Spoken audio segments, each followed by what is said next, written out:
Assalamualaikum warahmatullahi wabarakatuh. Halo semuanya, perkenalkan nama saya Rehan Johari, mahasiswa S1 Manajemen dengan NIM 240810201074. Pada video kali ini saya akan membahas topik yang cukup penting yaitu capital structure dalam rangka memenuhi tugas UTS mata kuliah Manajemen Keuangan Lanjutan. Sebelum masuk lebih dalam, kita harus tahu definisi dari capital structure atau struktur modal itu sendiri. Struktur modal adalah cara sebuah perusahaan dalam mengatur pendanaan untuk membiayai aset dan kegiatan operasional mereka.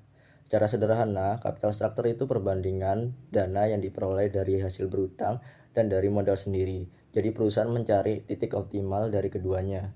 Komponen dari capital structure sendiri itu adalah aset sama dengan liabilitas plus equity, di mana liabilitas atau utang adalah pinjaman uang dari kreditur, misalnya dari bank, yang nantinya harus dibayarkan plus bunga dalam jangka waktu tertentu.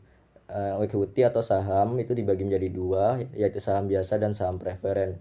Bedanya saham biasa dan saham preferen itu, saham preferen punya keuntungan yaitu dividen mereka tetap saat terjadi likuiditas, dan pembagian dividen mereka itu diprioritaskan daripada pemilik saham biasa. Tapi saham preferen tidak punya hak suara seperti saham biasa dalam rapat umum. Berikutnya kita masuk pada teori-teori struktur modal.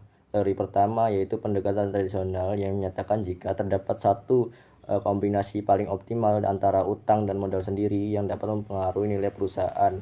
Di teori tradisional ini, nilai perusahaan itu dipengaruhi oleh capital structure. Teori kedua yaitu milik Modigliani dan Miller atau MM yang menyatakan jika kondisi pasar sempurna atau tanpa pajak, maka struktur modal tidak akan mempengaruhi nilai perusahaan. Namun kemudian mereka merevisi kembali pada teori kedua, yaitu ternyata penggunaan utang dapat memberi nilai perusahaan karena bunga dari utang sendiri dapat mengurangi pajak atau yang disebut tax shield. Yang ketiga adalah teori pendekatan trade-off, di mana perusahaan akan menyeimbangkan antara keuntungan dari penggunaan utang atau penghematan pajak dengan resiko kebangkrutan yang mungkin akan timbul akibat menggunakan banyak utang. Yang kelima ada pecking order teori. Di teori ini jelaskan urutan prioritas perusahaan dalam mencari sebuah dana. Urutan prioritasnya adalah pertama, perusahaan akan menggunakan dana internal, bisa dari laba ditahan atau dari tabungan perusahaan itu sendiri. Jika dana internal kurang, maka perusahaan akan menerbitkan utang. Namun jika utang sudah terlalu banyak dan menumpuk, maka sebagai pilihan terakhir, perusahaan akan menerbitkan saham baru. Teori keenam adalah teori signaling, di mana keputusan pendanaan yang diambil perusahaan memberikan sinyal kepada investor atau pihak luar mengenai kondisi internal dari sebuah perusahaan itu. Berikutnya ada faktor-faktor yang mempengaruhi struktur modal. Kalau dari sisi internal perusahaan ada profitabilitas, yaitu kemampuan perusahaan dalam menghasilkan laba.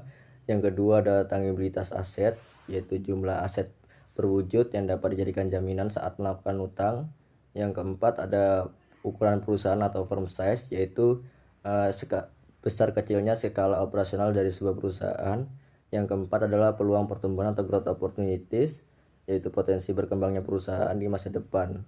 Kalau dari sisi eksternal, situasi pasar saham dan obligasi secara umum itu juga berpengaruh. Kalau terus itu pajak yang ditentukan dari pemerintah juga berpengaruh, dan tingkat bunganya juga berpengaruh pada struktur modal. Jadi apa sih fungsi dan tujuan dari struktur modal itu sendiri? Yang pertama jelas meningkatkan nilai dari sebuah perusahaan. Dengan struktur modal yang sehat, maka nilai dari perusahaan bisa naik dan harga sahamnya juga bisa naik. Yang kedua, meminimalkan biaya modal. Dengan kombinasi yang tepat antara utang dan modal sendiri, maka perusahaan dapat menekan biaya keseluruhan untuk mendapatkan pendanaan, karena biaya utang seringkali lebih kecil dari biaya modal sendiri karena dapat mengurangi pajak. Yang ketiga adalah memaksimalkan pengembalian. Penggunaan utang yang tepat dapat meningkatkan laba per saham. Terus yang keempat adalah pemanfaatan dana yang lebih efisien.